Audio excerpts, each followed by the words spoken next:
These are times where Conor McGregor got humbled for being too cocky. At one point in his career, Conor McGregor was a force of nature who talked trash and backed it up inside the cage by destroying some of the world's best featherweights.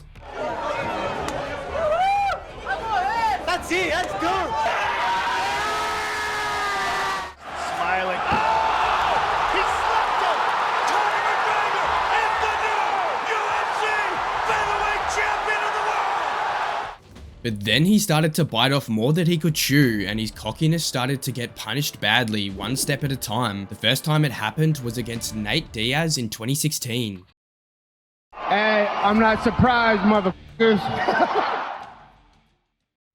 After knocking out Jose Aldo in just 13 seconds to win the UFC featherweight title, McGregor was scheduled to face Rafael dos Anjos for the lightweight belt, but after the Brazilian pulled out due to a broken foot, Nate Diaz stepped up as a replacement, fighting McGregor at welterweight at UFC 196. McGregor was known for mentally breaking down the toughest dudes on the planet, and as expected, he naturally targeted Diaz as well, taking shots at his fight purses. Nate's last fight, 20,000 to show, 20,000 to win. Not even a win bonus. His full check wasn't even a performance of the night bonus. Now he's at the pop in his cherry and he's going to make his first million. Don't talk about money, you're broke. And he doubted Nate's fighting skills. Talk about slapping the out people. You slap it out nobody. Remember you said about John and everything. We're going to said about me. You're going to do jack shit. You're just going to talk You and ain't talk gonna do and talk shit, until it's time and motherfucker. then All you're right. gonna shrink and Yeah, get you're the one knocked talking. out. It's all good. There's to say. Can fight. He also took shots at Diaz's general IQ. They want you to give us a quick count to 10, both of you gentlemen, if you don't mind, just if you wouldn't mind counting to 10. Nate can only count to 5. I like Nick's little bro, you know what I mean? How can you not like him? He's like a little cholo gangster from the hood. But at the same time he coaches kids jiu-jitsu on a Sunday morning and goes on bike rides with the elderly. He makes gun signs with the right hand and animal balloons with the left hand. So you're a credit to the community. Fuck you. I don't give a fuck. On fight night, the first round of the bout was much like the build-up as McGregor dominated and dropped Diaz twice, but the Stockton native's chin held up, and by round 2, McGregor began to fatigue and Diaz capitalized, dealing a bunch of punishment. Soon into the round, a gassed Irishman shot for the legs but was unsuccessful, and Diaz managed to get to mount position and choke Conor out moments later. After the fight, Diaz said that he proved he was the better fighter and he deserved the same sort of recognition as McGregor. I'm not surprised. He got a lot of push. He's been doing great, and he's got a lot of help behind him. And yeah, I just wish I had the same push. Just coming to this fight is straight fat boy off the beach in Cabo. But it's all good. I feel like I want to cut off this superior martial artist. McGregor was thoroughly humbled. Usually I fight a man in the division I am champion in, and they crumble under those shots, but Nate took them very well. And although McGregor accepted defeat, he promised to come back for the ages. It stings real bad, but this is the fight business. I've been on the end of many defeats in my life, and I've rose back, so I will not shy away from it. I will not make excuses for it. I will assess it and come back. And to be fair, McGregor put his money where his mouth is and came back to win their rematch later that same year by a majority decision before producing his best performance in the octagon against Eddie Alvarez at UFC 205, where he won the lightweight title as well as his second belt. But these wins were quick to bring back the Conor we all know best, and he then started believing he could take down an undefeated Floyd Mayweather in his own game. After months of negotiations and contractual tussle, Conor's boxing wishes were granted and the showdown for the ages was finally booked for August 2017, and with hundreds of millions of dollars at stake, Uncle Dana White couldn't help but yell his lungs out due to happiness. The reigning, defending, 155-pound champion of the UFC, the notorious Conor McGregor! The build-up to the fight was intense, where at the jam-packed press conferences, McGregor made the most of his mic skills. When I count to 3, I want this entire arena to scream, "F*** the Mayweathers!" 1, 2, 3, f*** the Mayweathers! Time and again, Mystic Mac predicted how he'd steal Mayweather's zero by knocking him out cold. There's no other way about it. His little legs, his little core, his little head. I'm gonna knock him out inside 4 rounds, mark my words. He could have rode off into the sunset 49-0. Instead, this is my first time in a boxing ring. And in 6 weeks, I run boxing.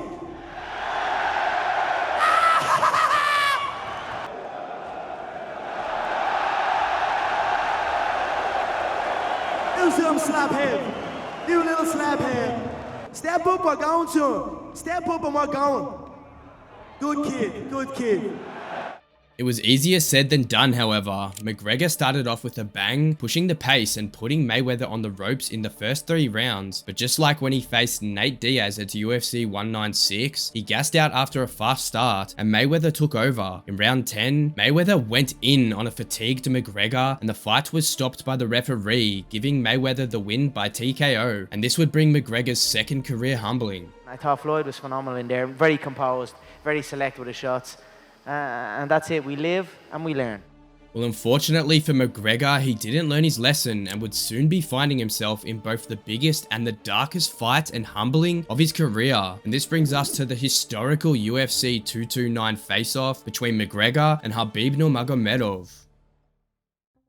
With $100 million in the bank, McGregor prioritized establishing businesses and expanding them, meaning that the UFC had to strip him of his lightweight belt, which was then won by Khabib Nurmagomedov at UFC 223 against Al Iaquinta. But just days before the event, all hell broke loose, courtesy the Notorious One. During a hotel altercation on Fight Week, Khabib slapped McGregor's bestie Artem Lobov for talking trash. Angry at his friend getting bullied by Khabib and company, McGregor flew all the way from Dublin with a bunch of goons and smashed Khabib's bus with a dolly, injuring Michael Chiesa and Ray Borg and forcing them to withdraw for their upcoming fights for the event.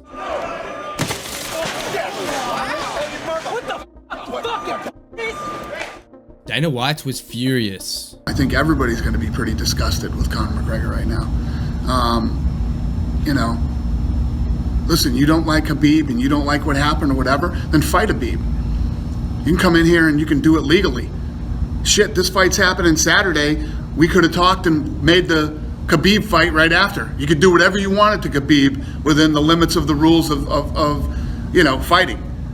But you want to grab 30 fucking friends and come down here and do what you did today? It's disgusting. The situation fueled Khabib, and he was ready to deliver payback. Send me a message, like location, I'm gonna come, whatever you want, doesn't matter, Ireland, New York, Brooklyn or Moscow, doesn't matter. Tell me, where?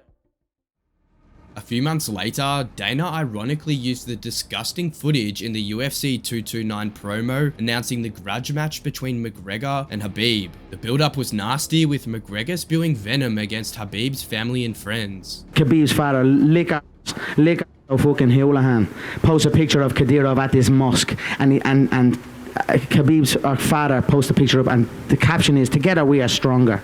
It's such fake respect out of fear. The Chechens know, the Chechen people know that if the tables were turned and there was an opportunity for his father to stab that man in the back, he would do it in a heartbeat to take over. And he did not do nothing, and that's why he is a quivering coward, because he showed fake respect out of fear, and that's where that came from. His manager is a fucking snitch, terrorist, rat, and that's it. The Irishman also said that the two will never be friends. My heart is black towards this man, towards his team, towards his people. I could truly see the inside of that man's head and smile. I don't give a fuck about him or his people. Like I said, there is way deeper than just a fight on Saturday night. So it is what it is. I'm here, I'm gonna settle this the noble way for myself and then see what happens after that. Khabib was quiet for the most part, but made it clear that he wanted to punish Conor. I really want this guy, make him humble, little bit teach him, and you know, not only smash, like change his face. I wanna say Alhamdulillah, God give me everything. Alhamdulillah, I know you got this, they don't like this. Alhamdulillah, tomorrow night I'm gonna smash your boy, guys. I'm gonna smash your boy. And I wanna say thank you, all Irish fans, all fans around the world. Because of you guys, this fight is happening. Thank you guys, and tomorrow night, inshallah, and still. Thank you, sir. And that is exactly what Khabib did. Inside the cage, Khabib absolutely dismantled McGregor, first on the feet, dropping Conor with a massive overhand right in round 2, and then by ground and pound on the mat. Conor managed to survive, but ultimately the Eagle managed to take him down in round 4 and take his back, eventually submitting him to a rear naked choke.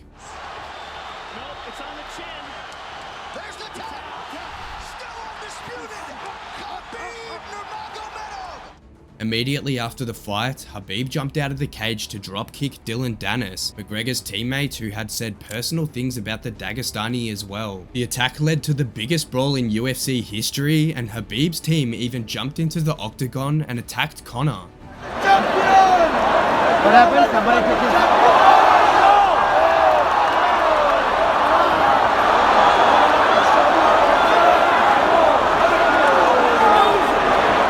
McGregor didn't make a post-fight appearance, but Khabib had some words to say. Nevada, sorry. Vegas, sorry. And Alhamdulillah, undisputed, undefeated UFC lightweight champion.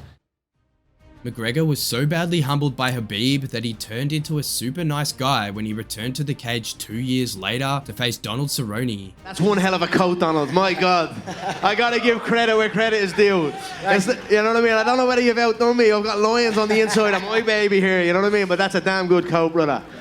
McGregor beat Cerrone in only 40 seconds and then took a year off before returning against Dustin Poirier. Once again, nice guy McGregor showed up. Dustin's a hell of a competitor. I know there's questions here. He's heavier. He's up on a different weight, but he's more experienced. I feel I can do it.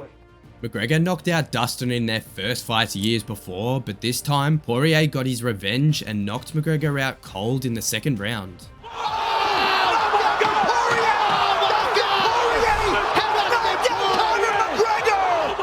But surprisingly, the Dublin native was still unusually nice. We will do it again, alright? Thank you so much. Congratulations. Enjoy everything. For the best of you. Thank you, guys. However, this would be the last time we'd see a nice guy McGregor, and when their trilogy came, things turned dark quick. Being 1-1 now, the immediate rematch was booked, and leading up to the fight, McGregor was quick to claim that he'd knock Poirier out in their trilogy. I like Dustin. I think he's a good fighter. He's even a great fighter, but great is still levels below me. I'll knock Dustin out inside 60 seconds. Poirier responded and called out McGregor for not fulfilling a $500,000 donation promise to Dustin's The Good Fight Foundation. McGregor was naturally furious, and he came out guns blazing during press conferences and interviews heading into his rematch with Poirier at UFC 264. I don't give a fuck about him, to be honest. It's just how I am. He's a corpse, a dead body, a blank face. It's gonna get whooped and took out on a stretcher. It's getting personal for you at this point? Nah, straight business, man. This is, You're only a little bitch. Your wife is your husband. You're only a little bitch of a thing, a silly little hillbilly. McGregor talked a ton of trash but failed to back it up as he lost after breaking his tibia seconds before the end of the first round. The trash talking still wouldn't stop. This is not over. If we have to take this outside with him, it's all outside. We don't give a He believes that one of the kicks that he checked is what broke your leg. There was no check. There was not one of them I checked. Your wife is in me DMs. Hey, baby, hit me back on my chat to you later on. And Poirier said the feelings were mutual. we are gonna fight again, whether it's in the octagon or on the sidewalk. You don't say the stuff he said. Now, if you want to see more cocky guys getting humbled, be sure to check out this video here.